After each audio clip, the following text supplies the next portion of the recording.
That self-image is, I think, the opposite of self-knowledge. In some ways, our pride is what paints the self-image, and we hope that it flatters us.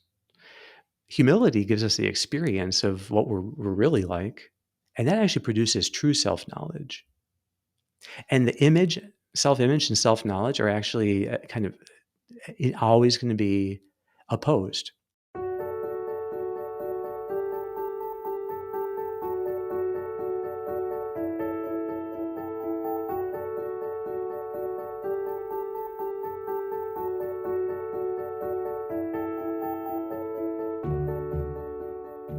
Welcome to another episode of the Golden Hour.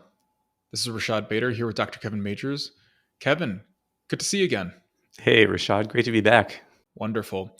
Hey, so Kevin, we took a break for the summer, and when we stopped, I think our last podcast was on the topic of a summer to remember. So I wanted to get us back into the swing of things by asking you, what was your most memorable experience this summer?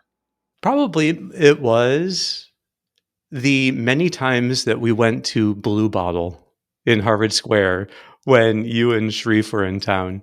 So, and the long conversations we had there, which all seemed to blend into one and made me think that I'd spent 10 hours there. Yeah, that's amazing. That's wonderful. But it was great. It was, I have to say, when we have these work weeks for OptimalWork, it's so much fun. So it's one of the highlights. How about you? Yeah, well, that was certainly one of them. And I'm not saying that just because I hope that they will sponsor our podcast after this, but I would say that another great experience for me, a memorable experience, was when my wife and I were able to take our sort of entire, both sides of the family to the beach, and we got to spend a week together. And that was really special. And so I would say that was probably one of the greatest highlights of the summer. That's awesome. I'm sure we could talk about our summers for much longer, but we actually have a very interesting question that we received, one that you and I are excited to dive into. And so I can read it for our purposes, and that'll help us get started. So with that, let's shift gears and jump right back into it. Hi, Kevin. There's a series of pleasantries at the beginning, but then this person jumps in. I have been encountering quite a few people who are dealing with narcissism. Probably not so much they themselves, though at times it is hard to tell, but certainly people very close to them. Do you have any book or article recommendations for the relative to better understand how to deal with narcissists? And perhaps more difficult, do you have any suggestions to help narcissists understand, or at least notice, they're ill? Thank you very much.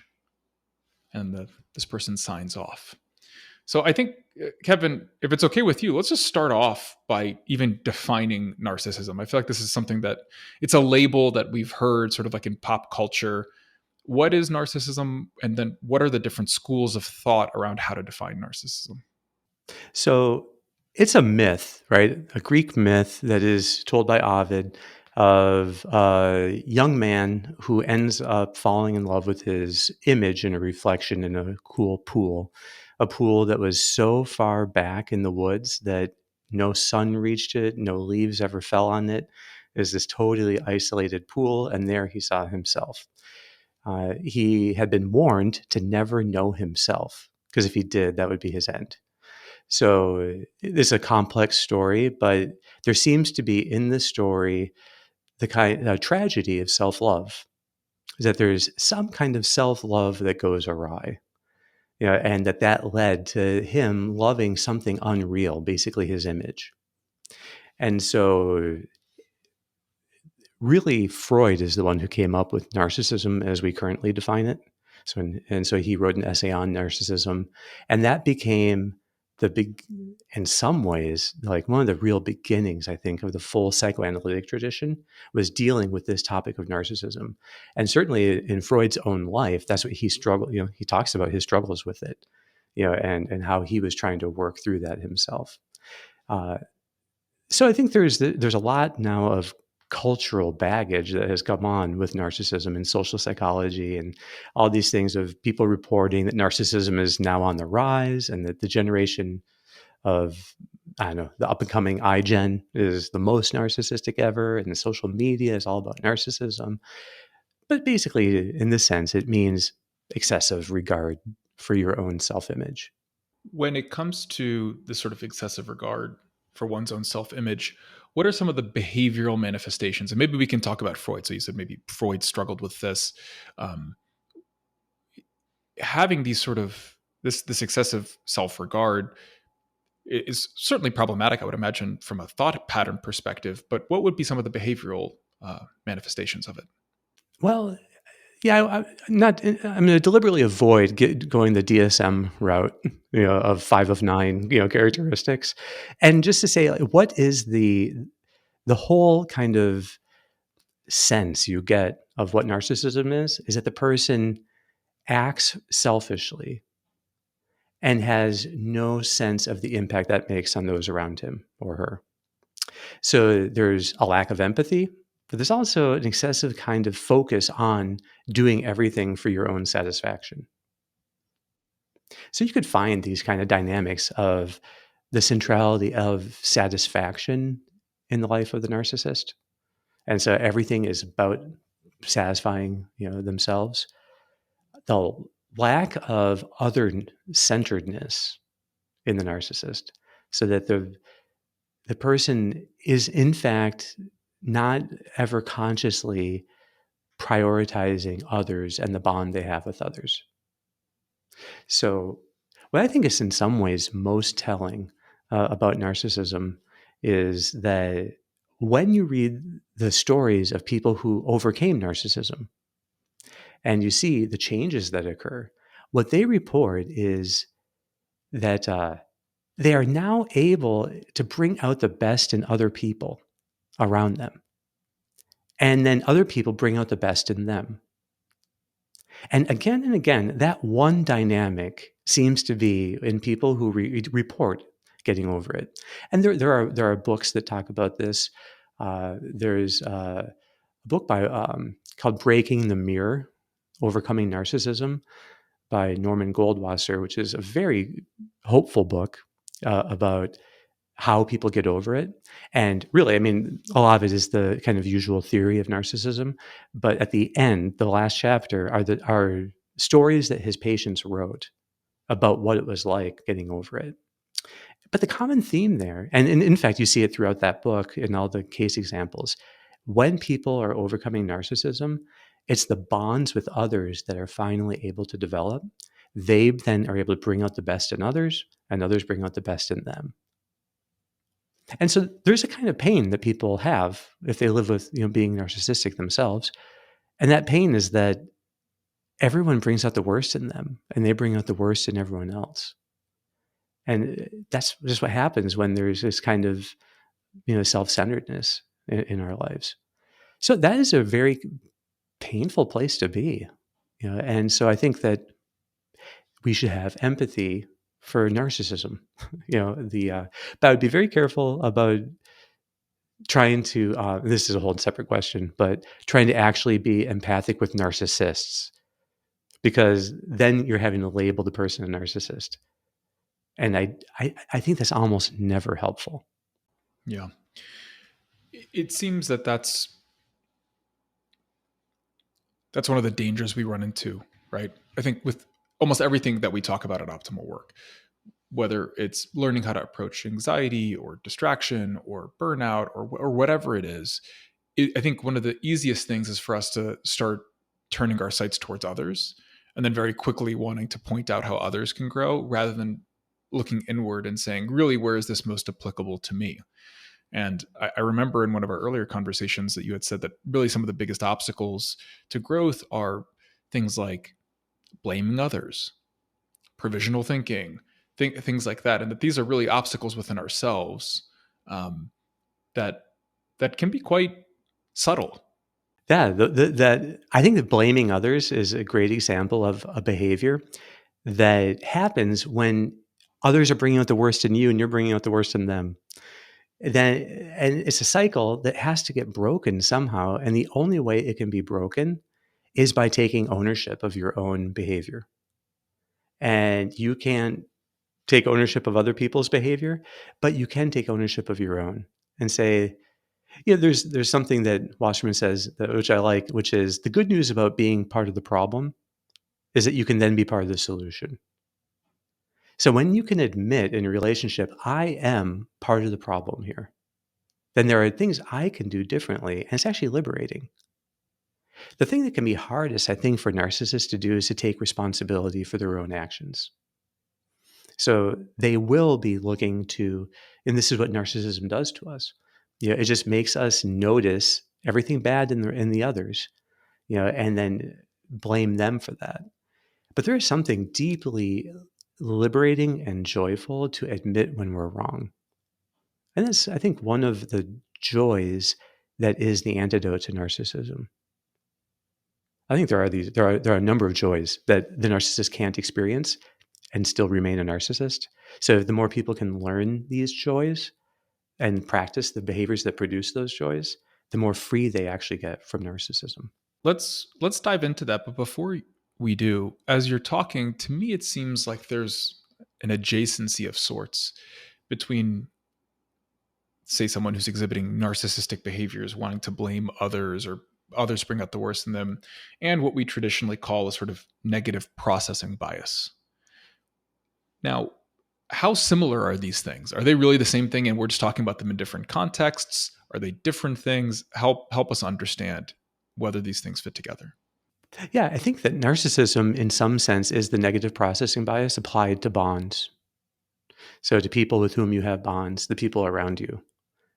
And so you end up disparaging the other and blaming them for what you experience rather than doing that first thing of taking stock of yourself, diving in and admitting where you need to improve, taking ownership of things.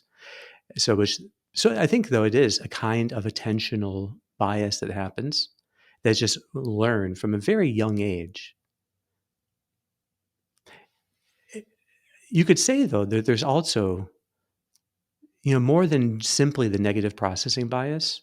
There is there's another thing that goes on top of that, which is uh, fo- the image of yourself becomes more important than yourself.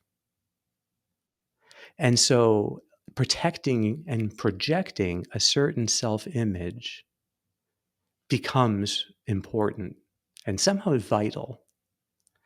And as long as we are serving our own self-image, then we, in fact, will not ever take responsibility for our actions, nor will we really be able to form bonds with others.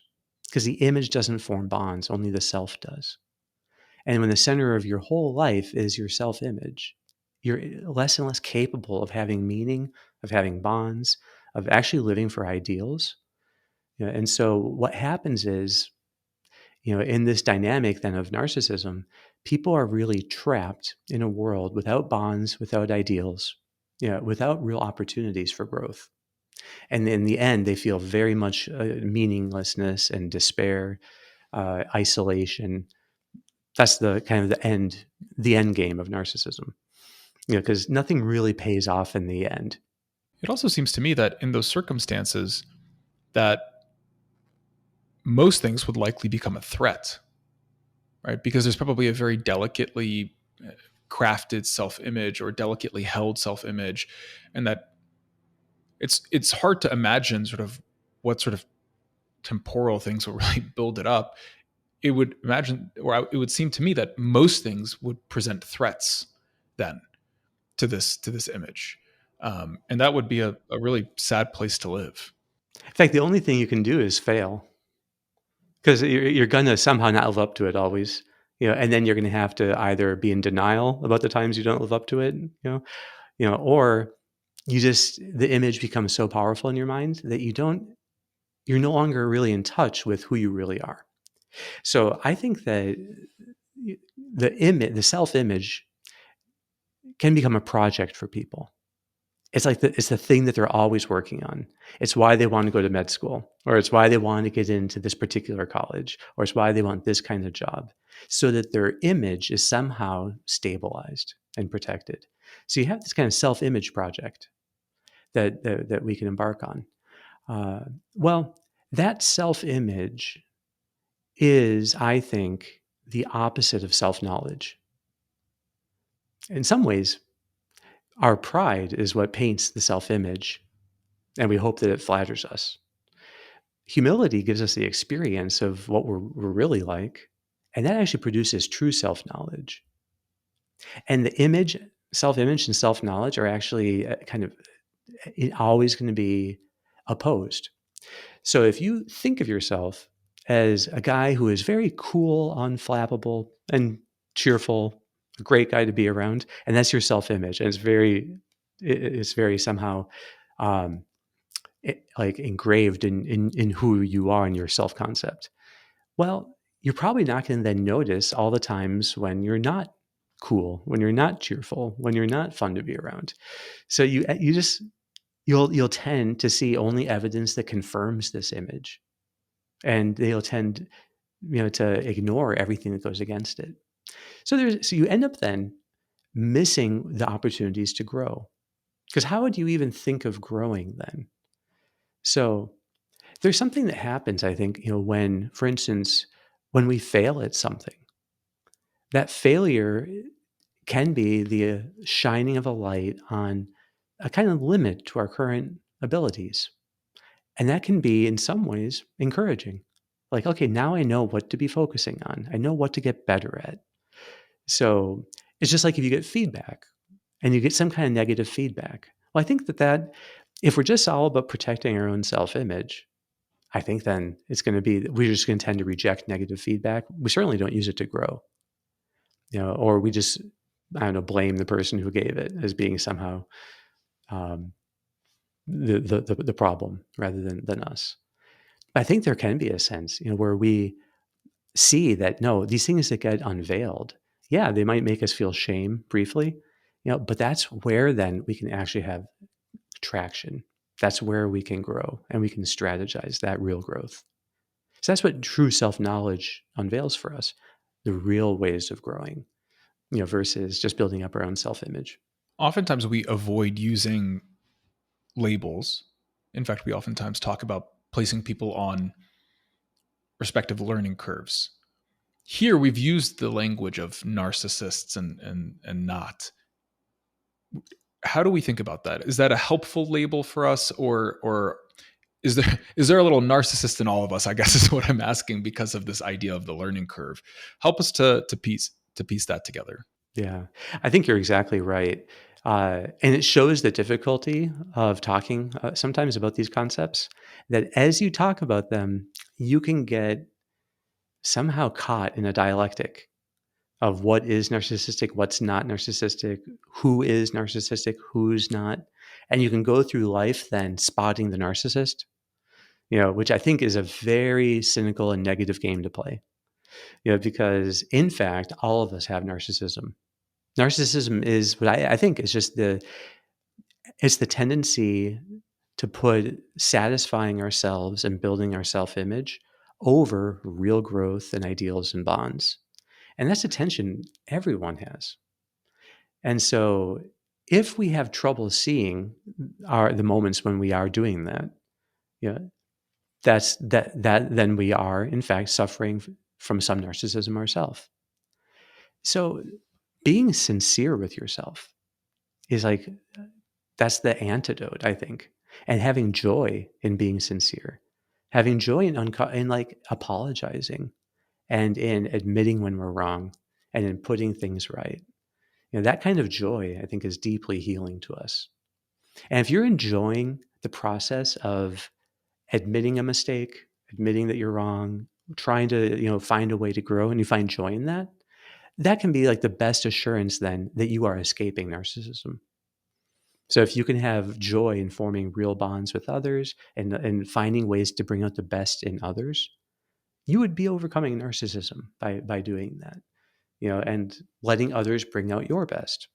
So I think that there can be ways that you can use these concepts to talk about them. The wrong use of it would be to label other people in your life, and to especially people that you're in close relationships with. Because anytime someone really goes against what you want, it's very easy to see that person as a narcissist.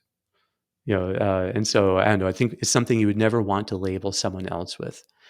But if you can detect your own and then find the right path to overcome it, I think that's actually very fruitful, because it really is just another word then for overcoming pride.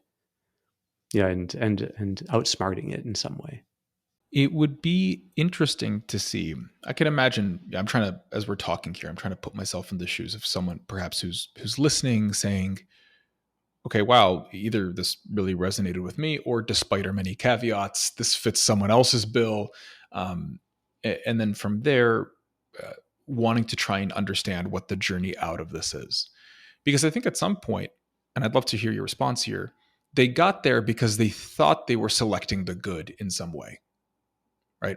At some point in time, they thought what they were doing was in fact the good, right? Either it was the pursuit of satisfaction, which they thought was the good, or they thought that they were doing something noble in some way, but maybe they got lost along the way.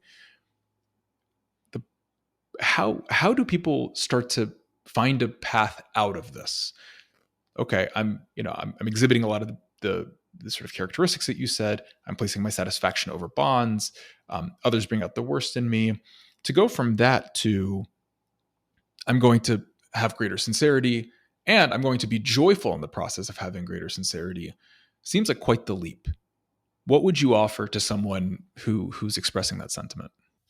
Well, maybe the first thing is trying to get our minds around what would be the most difficult thing about doing that. So, say for instance, just to give a benign example, uh, is there any? I'm not seriously asking you, but I'll ask you: is there any brand of clothing that you would never be caught dead wearing? Because you I'm sure there associate it are, somehow. Kevin. I'm sure there Yeah. are. Exactly. Same here. It's just like, from your high school experience, you're like, oh, I'm not going to wear that brand. Or I'm not going to wear that thing. Or, okay, what Sure. would it be like to actually wear that brand? And to go out and buy an outfit that doesn't exactly match with clothes that aren't that great, and to present that and then to go somewhere wearing that. What one would experience in that case would be, I think, you would see actually the falseness of your self-image being threatened by this kind of thing. That in fact, you are still who you are. And your ability to do this voluntarily is an even greater and stronger thing than living in fear of this. So you'd be able to see that the reaction we have of shame can be totally embraced. You can feel it fully, and it doesn't have to govern you at all. So there is a good kind of shamelessness that is really a kind of freedom that we can learn to have, that we are um, when we can find those little things, it'd be like if you're about to give a talk in front of a large audience and you ended up spilling some coffee on yourself, to not change, to not, but just let the stain be there, and you're just going to drink it in. So if you could enjoy those little moments and just say, okay, this is actually going to be liberating for me. I think shame avoidance is one of the central dynamics of narcissism. It's like a phobia of feeling shame. And shame is in some ways always the result of not ourself being wrong. I think that's guilt, but it's the image looking bad. That's shame.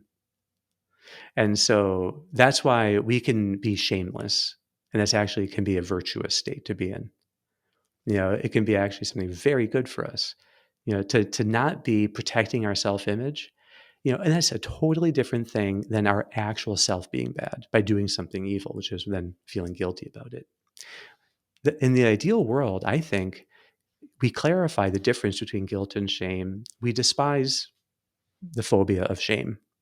Okay, that no, and so we don't let these not having things embarrass us. No, that doesn't mean that you can't dress well. It doesn't mean you can't, do things that maintain a certain kind of standard, but you shouldn't do it out of a phobia. Ideally, it's just a way of serving those around you. And so, you for the people that you work with and your family in your life, you want to make yourself as attractive as you can, but without excessive effort, without any worrying about not being.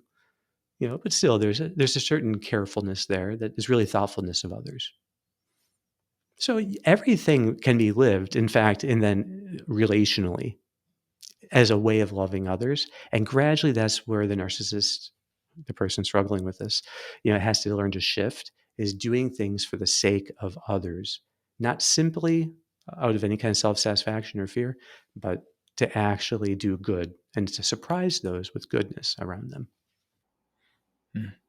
And so perhaps another example could be if someone's in a workplace and they feel perhaps an anxiety or fear or dread about not knowing something that they should know, right? It could be simply welcoming the sensation and saying, I don't know, I can find out for you, or maybe my colleague knows, or in some way trying to build someone else up in that moment of that dread or that anxiety. Is that a fair characterization? I think that's right. Being able to admit you don't know something, is an act of strength, not weakness. And you actually become stronger by doing it. And that's how you learn things too. So it's a wonderful compliment to tell someone, hey, I don't know anything about that. Tell me more. And then you're just interested and you let them, this is actually how you bring out the best in others. They are able to showcase more what they know, and then you're able to learn from them.